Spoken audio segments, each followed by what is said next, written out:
بسم اللہ الرحمن الرحیم بسم اللہ الرحمن الرحیم ينصب المضارع بتقدیر ان بعد لام التعلیل نحو خذ الدواء لتبرأ الی آخرہ۔ پوری توجہ، بحث ہماری چل رہی تھی کہ فعل مضارع کب منصوب ہوتا ہے۔ گزارش کی تھی کہ جب فعل مضارع پر ناصب داخل ہو جائے، وہ ان حروف میں سے کوئی حرف آ جائے جو نصب دیتے ہیں، تو اس وقت فعل مضارع منصوب ہوگا۔ ٹھیک ہو گیا؟ کون سے حرف؟ ان، لن، کئے، اذن، یہ ہم نے پڑھ لی۔ ابھی جو شروع فرما رہے ہیں وہ یہ ہے کہ بعض اوقات فعل مضارع کو منصوب پڑھا جاتا ہے جبکہ اس سے پہلے جو حرف ہوتا ہے وہ ان، لن، کئے، اذن میں سے نہیں ہوتا، کوئی اور حرف ہوتا ہے۔ اس حرف کے بعد ان مقدر ہوتا ہے اور اس ان مقدر کی وجہ سے بعد میں فعل مضارع کو منصوب پڑھا جاتا ہے۔ ٹھیک ہو گیا؟ اس کو لکھتے ہوئے بڑی احتیاط سے لکھنا تھا کہ غلط نہ ہو جائے۔ یعنی اب جو مقامات شروع ہو رہے ہیں وہ یہ ہیں کہ بعض اوقات ان ظاہر نہیں ہوتا، ان عبارت میں موجود نہیں ہوتا، لیکن کچھ حروف ایسے ہیں کہ ان کے بعد ان مقدر ہوتا ہے اور وہ ان مقدر فعل مضارع کو نصب دے رہا ہوتا ہے، ظاہر نہیں ہوتا۔ وہ کون سے حروف ہیں کہ جن کے بعد ان مقدر ہوتا ہے اور وہ ان مقدر فعل مضارع کو نصب دے رہا ہوتا ہے؟ ان میں سے کچھ ابھی پڑھیں گے۔ مثلا ان میں سے جو آج ہم درس میں پڑھ پائیں گے، ایک ہے لام تعلیل، ایک ہے لام تاکید، اور ایک ہے حتی۔ بس اس سے زیادہ شاید ہمارے پاس آئے، یہی درس مکمل ہو جائے گا۔ لام تعلیل کے بعد بھی ان مقدر ہوتا ہے جو فعل مضارع کو نصب دیتا ہے۔ لام تاکید کے بعد بھی ان مقدر ہوتا ہے جو فعل مضارع کو نصب دیتا ہے۔ حتی کے بعد بھی ان مقدر ہوتا ہے جو فعل مضارع کو نصب دیتا ہے۔ اور بھی ہیں، وہ انشاءاللہ اگلے درس میں۔ خوب، لیکن اس میں جو یاد رکھنے والی چیز ہے، جو قانون لکھنا ہے آپ نے کاپی پر، وہ کیا ہے کہ لام تعلیل کے بعد کن شرائط کے ساتھ ان مقدر ہوتا ہے کہ جو فعل مضارع کو نصب دیتا ہے۔ لام تاکید کے بعد کن شرائط کے ساتھ ان مقدر ہوتا ہے جو فعل مضارع کو نصب دے گا۔ اور حتی کے بعد، یعنی ایسا نہیں ہے کہ ہر لام تعلیل، ہر لام تاکید، ہر حتی کے بعد بس ان مقدر ہوتا ہے، ایسا نہیں ہے۔ ہر ایک کی شرائط ہیں کہ لام تعلیل اس انداز میں ہوگی تو اس کے بعد ان مقدر ہوگا جو فعل مضارع کو نصب دے گا۔ لام تاکید اس انداز میں ہوگی تو اس کے بعد ان مقدر ہوگا جو فعل مضارع کو نصب دے گا۔ اسی طرح حتی۔ آئیے تین پڑھتے ہیں، باقی انشاءاللہ اگلے درس میں۔ اصل چیز جو ہے وہ یہی ہے کہ یہ جن کو استاد شرطونی نے فائدتن کہہ کے لکھا ہے، اصل اس کو آپ نے یاد کرنا ہے۔ یہ تو آسان سی بات ہے کہ لام تعلیل کے بعد ان مقدر ہوتا ہے، لیکن کون سی لام تعلیل کس انداز میں ہو، یہ جو فائدہ ہے یہ اصل قانون ہے، قاعدہ، یعنی یہ قانون فارمولہ بتا رہے ہیں کہ اگر لام تعلیل اس انداز پر ہوگی تو اس کے بعد ان مقدر ہوگا اور وہ جا کر فعل مضارع کو نصب دے گا. اسی طرح لام تاکید، اسی طرح حتی، باقی انشاءاللہ ہم کل پڑھیں گے اگلے درس میں. ان فوائد جو لکھے ہیں انہوں نے، فائد کہیں فائدہ تم، جہاں ایک فارمولہ ہے، جہاں دو ہیں وہاں فوائد لکھا ہے. یہ اصل قانون ہیں، اصل یہ کلیے قاعدے ہیں جو اس مطلب سے مربوط ہیں کہ قاعدہ یہ ہے. ان کو آپ نے لکھنا ہے. اب ذرا غور کرو.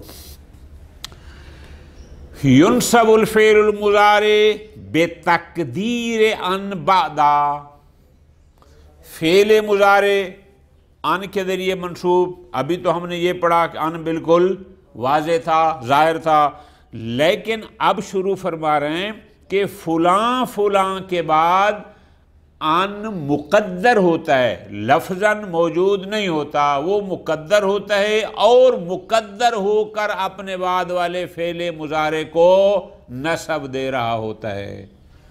وہ کس کس کے بعد مقدر ہوتا ہے؟ اب وہ فہرست ہے. نمبر 1، بعد لام التعلیل، وہ لام جو علت بیان کر رہی ہو کسی کام کی، کسی فعل کی علت کی. یہ کام کیوں کریں، اس کو کہتے ہیں علت بیان کرنا. تعلیل، یہ کام جو ہے اس کی وجہ کیا ہے، کیوں، آخر کس لیے کروں، یہ ہوتے ہیں لام تعلیل.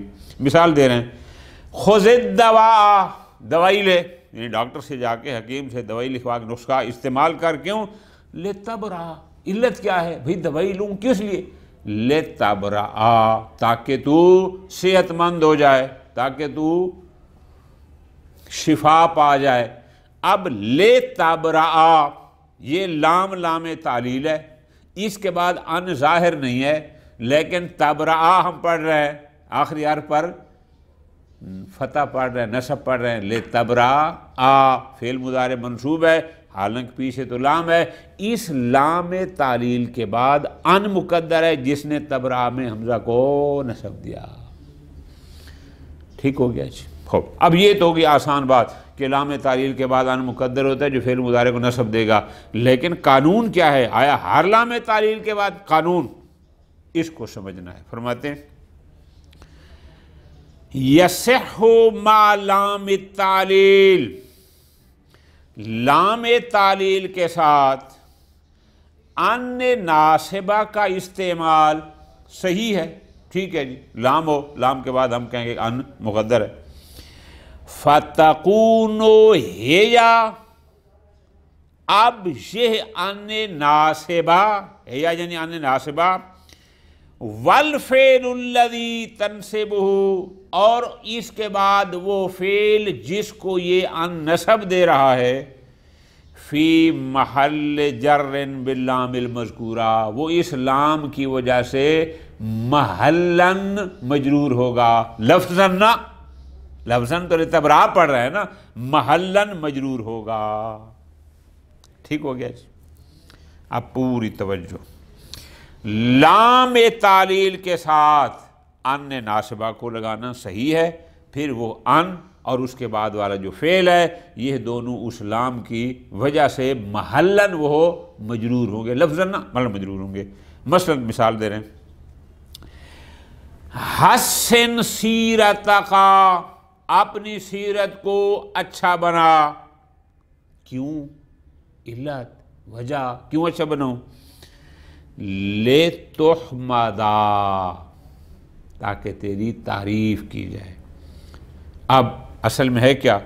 لأن تحمدا سریرتک، اصل میں ہے تاکہ تیرے باطن کی تعریف کی جائے، تیری سیرت. اب ذرا غور کرو نا، حسن سیرتک آگے ہے، لتحمدا کہیں یا کہیں او لأن تحمدا سریرتک، تاکہ تیرے باطن کی تعریف کی جائے. اب دیکھو، یہ لام کے بعد ایک ان آیا اور اس ان نے تحمدا، اب پہلے میں لے تحمدا ہے، اب اس میں بھی ان مقدر ہے، در حقیقت اصل ہے لے ان تحمدا.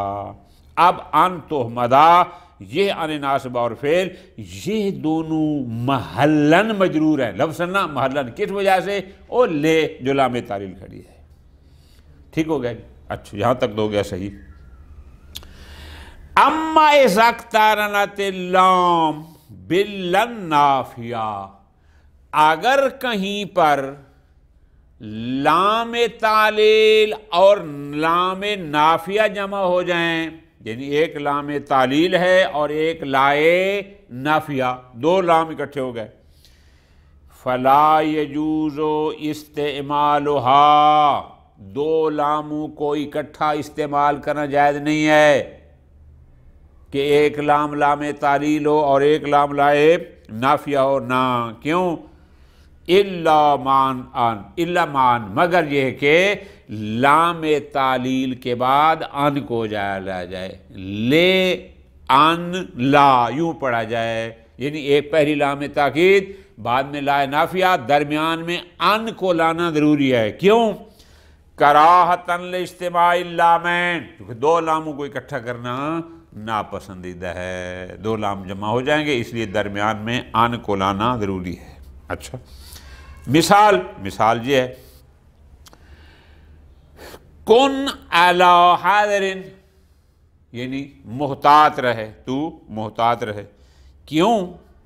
لِأَلَّا يَمَسَّكَ ضرر، تاکہ تمہیں کوئی ضرر، کوئی تکلیف نہ پہنچے، محتاط رہے گا تو ضرر سے محفوظ رہے گا۔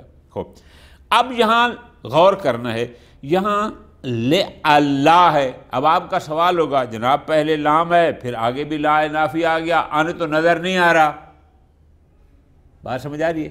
ظاہراً تو لِأَلَّا لکھا ہے، ان نظر نہیں آ رہا لام کے بعد، فرماتے ہیں والاصل، اصل یہ تھا کن علی حاضر، محتاط رہے، لِأَن لا یمسک ضرر، اصل میں لِأَن لا تھا، تو جو ان کی نون تھی اس نون کو لام میں تبدیل کیا، پھر لام کو لام میں ادغام کیا اور یہ ہو گیا لِأَلَّا، وہ پہلے خالی لا تھا، اب وہ لام مشدد ہو جائے گا، اور نون جو لام سے تبدیل ہوئی تھی کہ اس لیے کہ نون کو ادغام کرنا تھا تو وہ مناسبت لام کی تھی، تو نون کو لام میں تبدیل کیا اور لام کو لام میں ادغام کیا، جو صرف میں قوانین ہیں۔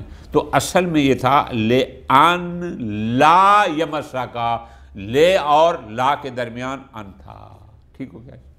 اب یہ فارمولہ یاد رکھنا ہے کہ لام تعلیل کے بعد اگر لا نافیہ ہے تو درمیان میں ان کا لگانا ضروری ہے، ختم۔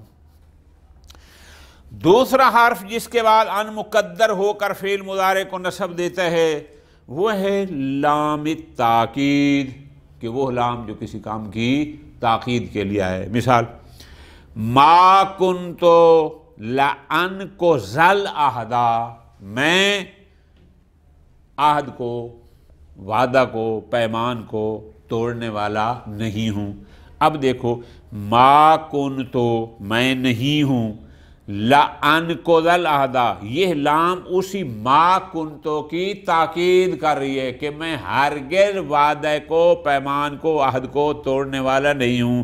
اب اس لام کے بعد ہم نے پڑھا ہے لانقض، تو در حقیقت اس لام تاکید کے بعد ان مقدر ہے جو ان کو زا میں زا کو نصب دے رہا ہے، لے ما، خوب، ٹھیک ہو گیا۔ اب یہ بات سمجھ آ گئی کہ لام تاکید کے بعد بھی ان مقدر ہوتا ہے جو فعل مضارع کو نصب دیتا ہے، لیکن یہاں پر ایک قانون ہے، وہ قانون کون سا؟ وہ یہ ہے، ان لام التاکید یؤتی بہا لتوکید النفی بعد کان المنفیہ، جس لام تاکید کے بعد، توجہ میری جان، جس لام تاکید کے بعد ان مقدر ہوتا ہے اور وہ فعل مضارع کو نصب دیتا ہے، یہ لام تاکید اس نفی کی تاکید کر رہی ہو جو بذریعہ کانا کی جا رہی ہو، یعنی کانا منفیہ ہو، کانا اس بات کے معنی میں نہ ہو بلکہ نفی کے معنی ہو۔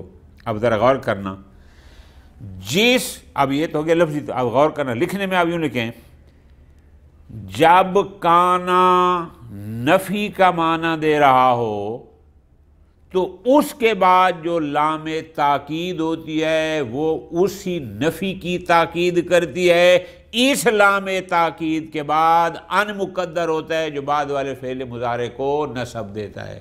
آپ جب لکھیں گے کاپی پر یوں بالکل آسان ہو جائے گا۔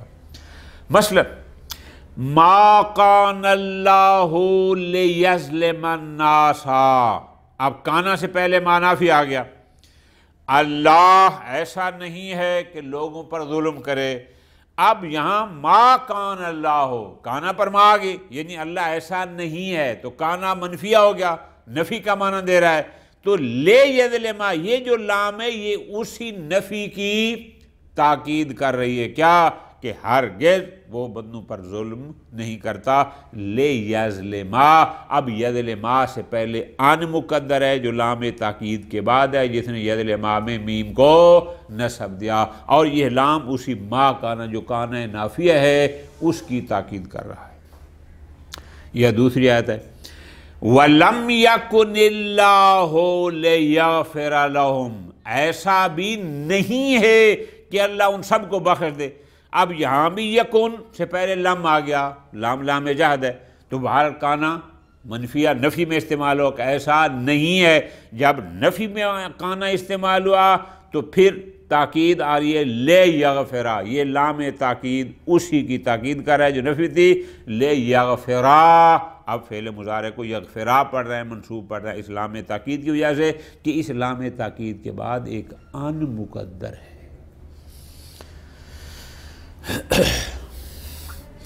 فرماتے ہیں دوسرا فائدہ یہ ہے کہ تسمى ایضاً هذه اللام، اس لام تاکید کو لام الجحود بھی کہتے ہیں، جہد بھی کہتے ہیں، نفی کو، انکار کو، تو یہ بھی نفی کی تاکید کر رہی ہوتی ہے، تو اس بنا سے لے ملازمت حل جہدہ، کیونکہ یہ ملازمہ ہے، لازمہ ہے، جہد ہے، جہد سے مراد کیا، یعنی انکار کرنا، نفی کرنا، چونکہ یہ اسی نفی کی تاکید کر رہی ہے، تو اس کو لام تاکید بھی کہتے ہیں اور لام جحود بھی کہتے ہیں، دو نام ہیں۔ ختم ہوگی بات۔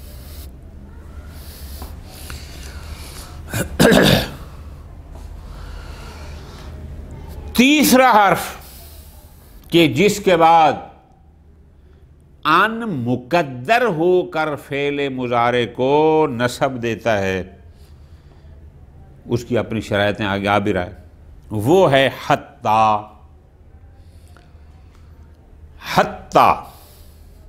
حتی کے بعد بھی ہر جگہ نا آگے شرائط آ رہی ہیں، ان مقدر ہو کر فعل مضارع کو نصب دیتا ہے۔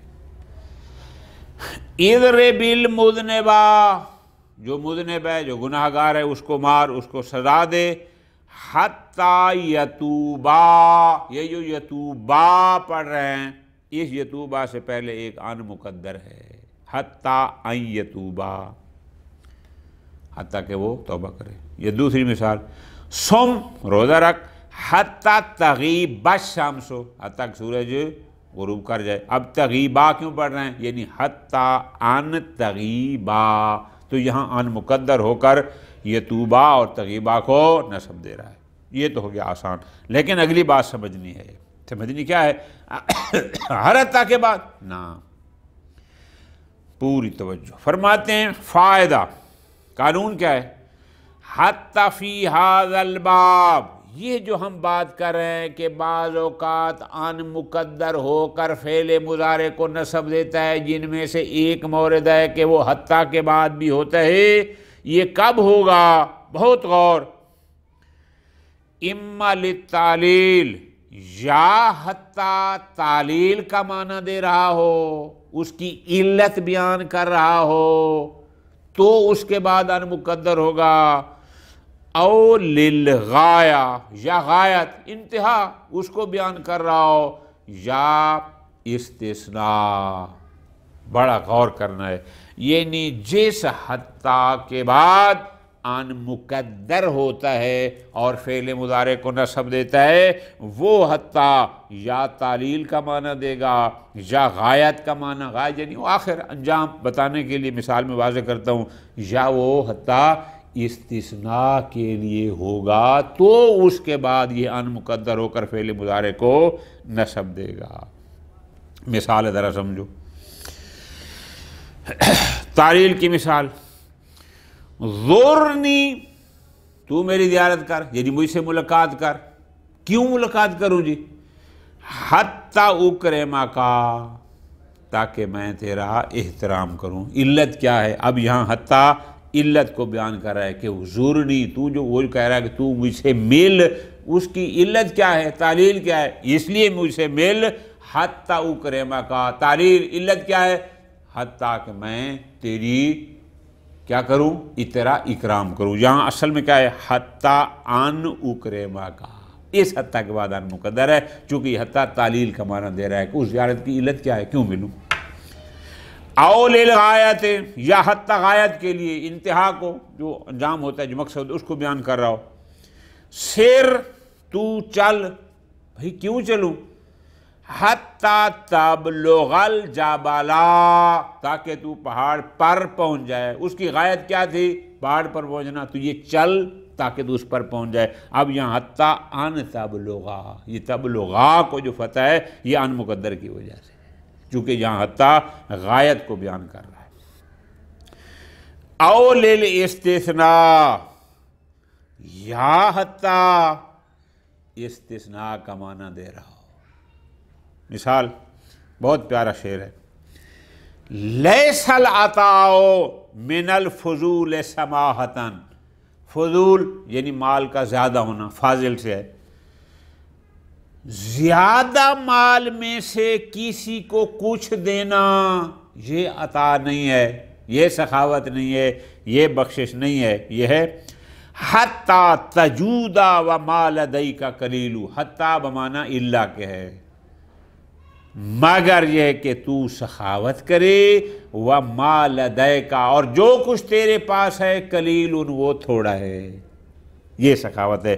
اب یہاں استثناء کا معنی دے رہا ہے کہ سخاوت یہ نہیں کہ تیرے پاس بہت سارا مال پڑے کوئی دے دے، نا، حتیٰ تجودا، مگر یہ کہ تو، الا ہی کہ تو۔ اب یہاں تجودا سے پہلے جو حتیٰ ہے، اس حتیٰ کے بعد ایک ان مقدر ہے جس نے تجودا میں دال کو نصب دیا، یہ ہو گیا یہاں پر کہ حتیٰ تعلیل کے لیے ہو، حتیٰ غایت کے لیے ہے، حتیٰ استثناء کے لیے ہے، تو اس کے بعد ایک ان مقدر ہوتا ہے۔ وفی غیر ذالک، ان کے علاوہ اگر کہیں حتیٰ آتا ہے، اما حرف جر لخصوص الغایہ، یا وہ جار ہوگا جو غایت کو بیان کر رہا ہوگا، یا وہ حرف عطف ہوگا، یا حرف ابتدا ہوگا۔ وہ جب حروف کی بات میں جائیں گے پھر وہاں حتیٰ کے بارے بتائیں گے کہ کب وہ انتہا کے لیے آتا ہے، کب صرف غایت کے لیے آتا ہے، فلاں کے لیے، انشاءاللہ۔ اب اگلی بات بہت ضروری سمجھنی ہے، وہ کیا ہے؟ وہ یہ ہے کہ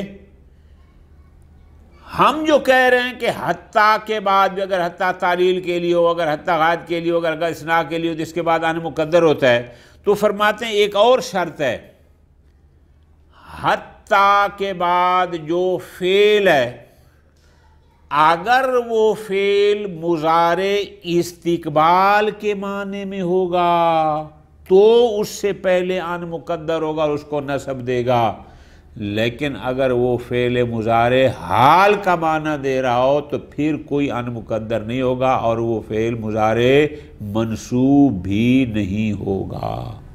یہ لکھ لیں تاکہ پھر آپ کو اشتباہ ہو جائے۔ وَيُشْتَرَطُ فِي الْفِعْلِ الْوَاقِعِ بَعْدَ حَتَّى، ہم نے کہا ہے نا کہ حتیٰ کے بعد فعل مضارع ہو تو ان مقدرہ کی وجہ سے وہ منصوب ہوتا ہے۔ فرماتے ہیں اس فعل مضارع میں شرط یہ ہے کہ ان یکونا مستقبلا بالنسبہ للتکلم، کہ جب وہ متکلم بول رہا ہے اس وقت وہ مضارع استقبال کا معنی دے رہا ہو، بمعنی استقبال کے ہو۔ فَإِذَا كَانَ بِمَعْنَى الْحَالِ، اگر وہ فعل مضارع حال کے معنی میں ہو، رفع، پھر اس کو رفع دیا جاتا ہے، نصب نہیں دیا جاتا۔ مثلا سرت حتی ادخل المدینہ اذا قلتہ وقت الدخول، اگر آپ شہر میں داخل ہو چکے ہیں، ہوئے نہیں ہیں، داخل ہو چکے ہیں اور اب کہتے ہیں کہ سرت میں چلا حتی ادخلوا پڑھنا، ادخلا نہیں پڑھنا۔ اگر آپ نے ابھی داخل شہر میں نہیں ہوئے، دور سے، تو پھر آپ ترجمہ یہ ہوگا سرت میں چلا حتی ادخل المدینہ تھا، حتیٰ کہ میں شہر میں داخل ہو سکوں، پہنچ سکوں، استقبال کا معنی ہے۔ لیکن اگر آپ شہر میں پہنچے ہوئے ہیں تو پھر کہیں گے حتی ادخل المدینہ تھا، میں چلا اور میں شہر میں پہنچ گیا ہوں۔ اب یہاں ادخلا نہیں پڑھنا، ادخلوا پڑھنا ہے۔ وصلی اللہ علی محمد وعلی محمد۔